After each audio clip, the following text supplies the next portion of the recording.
Look at this stove lit eggs.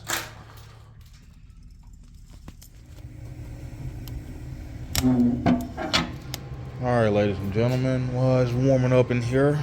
Let this heater go. So if you can't hear me, I'm sorry. But it's 30 degrees outside. So I'm thinking about doing something new. I know a lot of people saw the Camaro build I did for a customer, but I'm no longer taking the performance route no more for customers because payment is way too slow and I have goals that I would like to do.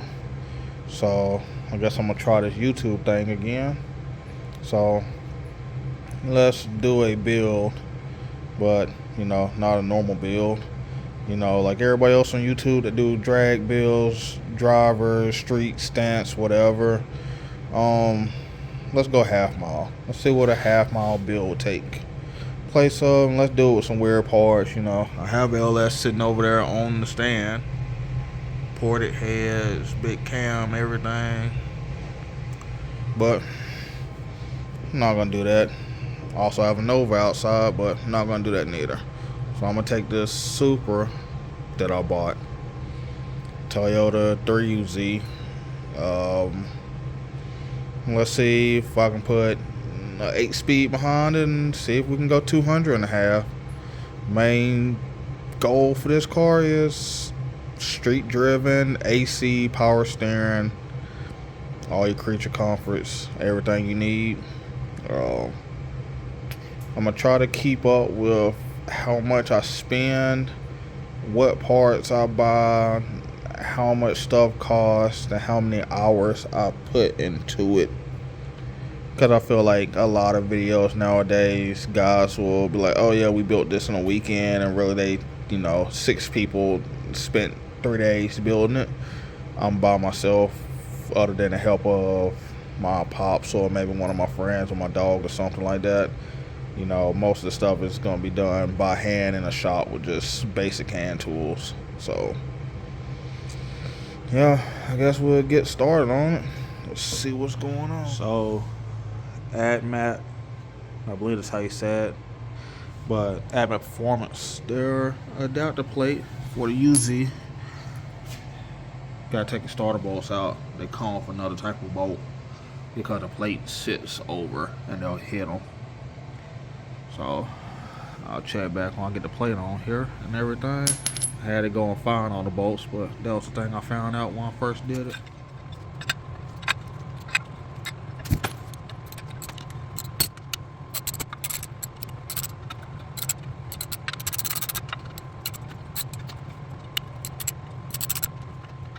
Yeah, for y'all rag on me, it's just for test fitting. I'm not torquing everything down, torque everything with a funnel. Oh, looks like it fits nice and clean now. I forgot to get video of when it was hitting these bolts, but I don't know if you can see, but now it's all nice and fit. So next thing I gotta do, go to the box.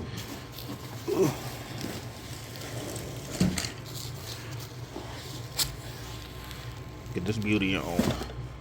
Quick tip on how to get these out. Trying to hold it by the front normally doesn't work if you don't have an impact. Take your hammer, stick on one of those holes in the oil pan.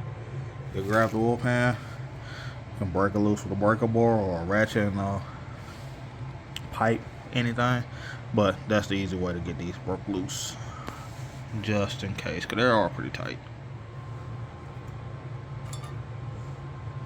Red Loctite on these, so they are hard. Spicy.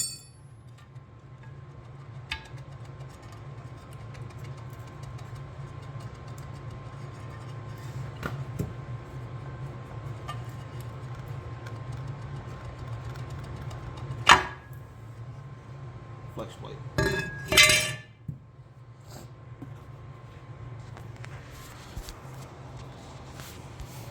This is a junkyard motor. This motor was pulled out of a 2003, I think, LS430. So, stuff. This motor has not been cleaned. So, to give you an idea. of how clean the car actually was. Transmission was dead in it, but as you can see, now it's off. Now to install the new piece, and yeah, just installed a new piece, but all of it's going to come back off. So plus I had to find some bolts that came with the kit that go with it, because they won't label, but ain't no biggie. So this piece, it was still on there. I forgot all about it. That's what to come on to. It's actually behind the flex plate, so it sits in the ring on the back side. Got one on the front side. Both of them got to come off. Make sure you do. But there you go.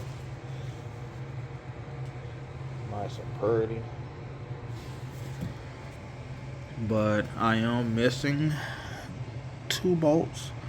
I think they sent 2 of the wrong ones. I mean, no harm, no foul. Yeah, that's why you check everything before you put stuff on. I can go and get 2 bolts. They're just all metric. Normal metric stuff. But man, that fit up is beautiful. I did have a little bit of play with this, but it's probably because it's an old starter and it was ringing against it the first couple times I spun it. But other than that, this thing is sweet. Machine work is amazing. As a machinist, well, used to be machinist, this is amazing. Like, it's great quality, really great quality, great for the money. They have sent me the right disc plate, but had sent the wrong flex plate. They had sent the one that was going to use a BMW converter for this motor. Seems legit. They caught it, sent it back. Had to get one of these made. 6-week lead time. Oh well, whatever. But when they sent the new one, I can understand missing 2 bolts out of all of them. Man, it's a whole bunch of bolts. There's bags, bolts, washers, all types of stuff. There's bolts in there, so I can understand missing 2 of them. That's no problem. I might have used the wrong ones to put them up here. I don't know, but so far so good. So this engine's gonna be mated to a 8 HP, 8 HP 70 out of a Dodge Charger, I believe. I actually bought this transmission for $200 without the converter. The guy had a electronic shifter problem itself that was in the car. He put a new transmission in it, still had the same problem, and I found out it was a shifter. So he had this that came out the car with like 20-some thousand miles on it. As you can see, still extremely clean, but he kept the converter, which sucks because now I gotta find a converter. But 8 HP, basically big turbo 400. This build originally was gonna use my old school transmission back there, turbo 400, and I got a turbo 350 back there, but I was going to use that. But instead, since I decided to make this car more streetable, I'd rather have the 8-speed. And really being honest with you, I don't know how this is going to fit. I hear some people say it fits pretty tight. I heard some people say you don't have to modify them. I hear some people say you got to do a lot. I know I got to cut all these ears off and all of that stuff on here, but yeah, I gotta get all that. I'm not gonna give a big history lesson on the 8H's and the 70s and 60s and 50s and whatever. Just know the bell housing patterns are different between the Dodge and BMW and Jaguar and whatever, and you can get a 4-wheel drive one and make adapters to make them 2-wheel drive if you really want to go that way. So if you want to get one out of Ram or something like that, for all means go for it. It's just going to cost a little bit more money. Chargers a dime a dozen. Takeover kids like tear them up. So if you find one total, you can find a transmission for cheap. Find them at LKQ. This motor came from LKQ. You can see it's got the little mark still on them. That will be putting my price breakdown of how much the engine costs and all that stuff when I bought it. And I'm going to try to set everything for 2025 prices. So But 8 speeds, all electronically shifted. They shift extremely fast. They say they hold up 700 horsepower. Well, people have been putting 12 and 1300 horsepower through stock ones with bumped up line pressure. So as long as you're not using like a factory Dodge transmission computer or something like that, you shouldn't have to worry about it. Any aftermarket ECU like Max or a Turbo Lamic or something that can control it, you can have more pressure on the transmission. It will shift better, shift firmer. They make build kits to make them 90s and all that type of stuff, just like any other transmission. So really just dedicate what you want to do with it per setup. Stock converter too. A lot of these that I have seen, and I have seen a lot of questions about it that pops up. So the factory converter with an aftermarket computer, you can use the clutches in the torque converter. Don't quote me on that, but basically you can make the converter slip. Making the converter slip makes it seem like a bigger converter. Yeah, it does create a lot of temperature, but if you have a little motor or a motor with a big cam in it or something, instead of having to go and buy your 2500 or 3000 stall, you can still use the factory stall converter in these and make it slip enough that your car will still idle. The reason people put a bigger converter in these with different stall speed is all for trans brake use, which is still electronically controlled in these. So once you put a computer on them, you have a trans brake. You don't have to go in there put no valve bodies in there like you do in the old school, the old school transmissions. Like I said, everything I've learned about this, I have no clue nothing about this. I know some about this. Old school, like what's back there, and small block Chevy over there with distributor cap, all that stuff is my forte if it ain't a Honda. So this is basically all new to me. So, but anywho, let's get this bolted up, see what it looks like, take a measurement, and then I'm gonna see how much beating I had to do to this thing to make the transmission fit.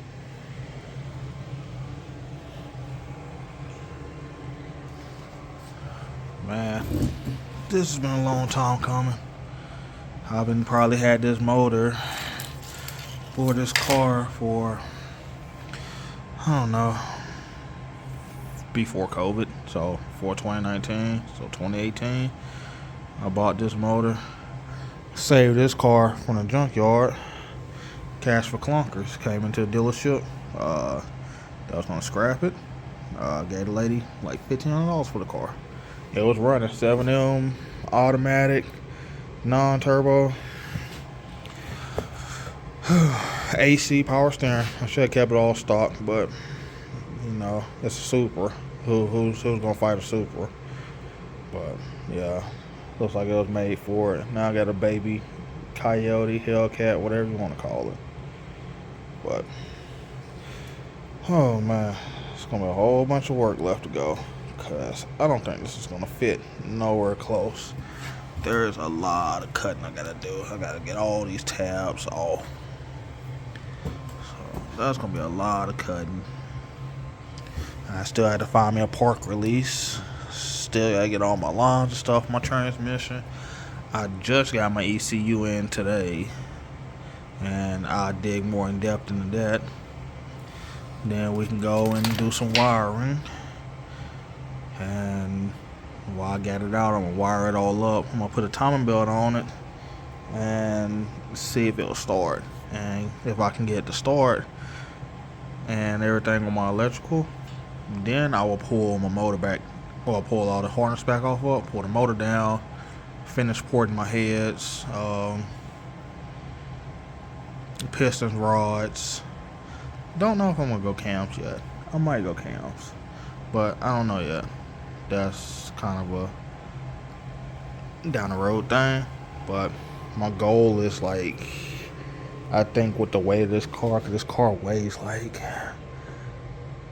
3,600 pounds, 3,700 pounds, I think I had to get like 1200 horsepower to go 200 and a half if I traction is my friend. But just seeing something all together really puts you in perspective of what I had to deal with. So next thing is this beast.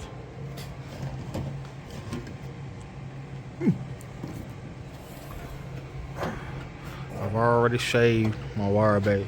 I already shaved my engine bay some. As you see, I started tucking it when I had the 7M in it, when I was gonna rebuild the 7M, but I decided to go a different route. Everybody was like, why don't you put 2J in it? And I was like, I don't want a 2J. Sorry. Hood Rat Classic. But everybody's like, put a 2J in it. Didn't want a 2J. Want to be something different. So 3UZ. Drop a UZ over in here. I gotta pull the rack out of here, rebuild that, cause it leaks like crazy. But that tone, super small, super duper small. So I know I'm gonna do some hammering, dollying.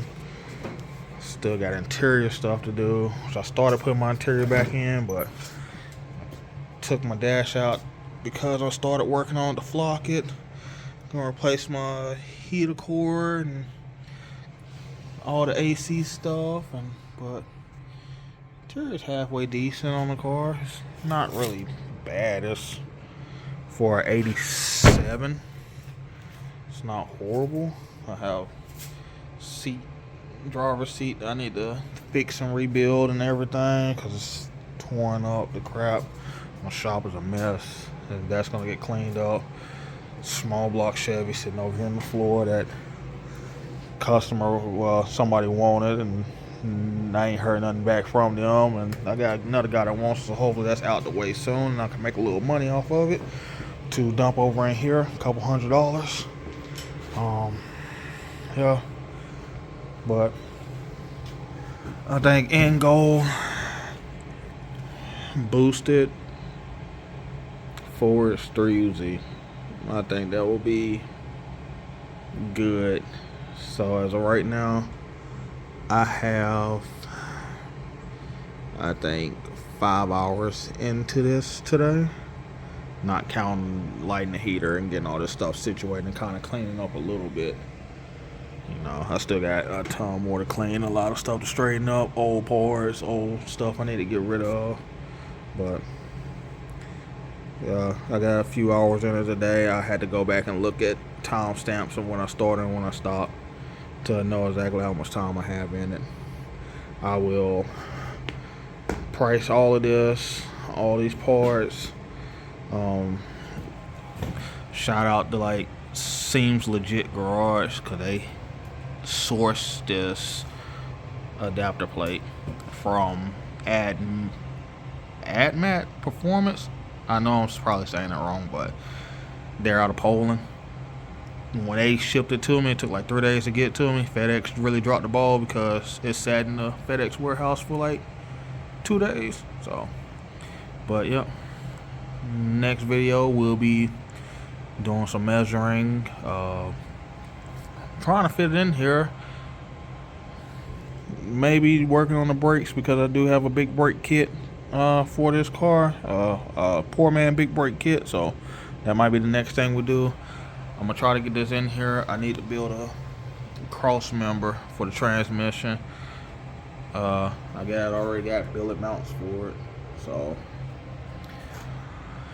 yeah, and then do some wiring, and that's gonna be fun because I love and hate wiring at the same time. But until next time, y'all be safe. We're gonna keep building slowly but surely.